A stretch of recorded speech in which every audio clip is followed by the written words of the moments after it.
When I was quite young, my grandmother would live with us every once in a while, and she was a tailor, and she taught me how to sew. She is the one who sort of instilled in me this notion that through thread and needle, you can capture stories. When I was at Amherst College, I got really interested in the way that textiles became a way of understanding who we are culturally and how textiles can tell you something about your ancestry as well. After studying textiles in the Ivory Coast for a 6-week program there, that's when I decided I had to go to study textiles as an artist. Those things made me say, okay, I need a repository for how I can think about the world and ask questions about the world, and art was clearly one of those ways. And textiles, because of their ubiquity, was clearly a great medium to do that. The recent project that I did with the Fabric Workshop and Museum, in which I brought to light the truce flag, which was a humble dish rag that was used to end the Civil War when the Confederates surrendered at Appomattox. And this is the piece of cloth that exists in the Smithsonian's American History Museum's collection. That's where I first encountered it. But it's a cloth that most people were not aware of, whereas everybody, unfortunately, is aware of the very vitriolic and hate-filled symbol of the Confederate battle flag.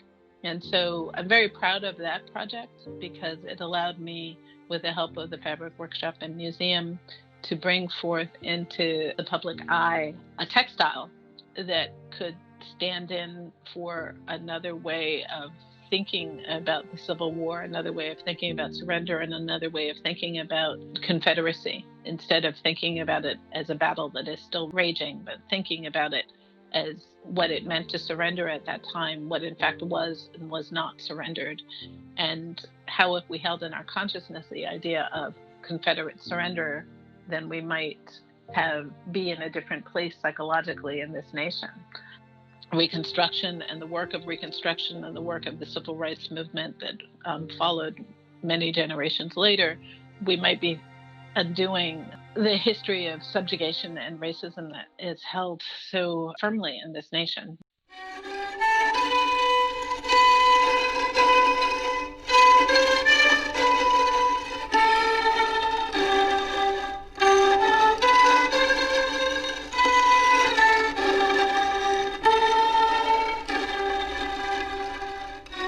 I love word history, but one of the bits of etymology or the word history of the word craft is power. So the power of craft or the craft of craft or the power of power is its ubiquity. So I use it to try and elevate the distinctiveness in culture, but also elevate the connectedness of humanity. And sometimes that means pointing out subjugation, injustice, and in this nation, as a first-generation American, really noticing what it means to be an American and the charge of being what it means to be an African American or a Black American in this country throughout history, but also in this time. Trying to use craft and crafted objects as a way to move forward. And that also means to understand the terrible things that have been done, or at least question why. Craft is as common as oxygen, and when it is absent from our air, we notice it, right?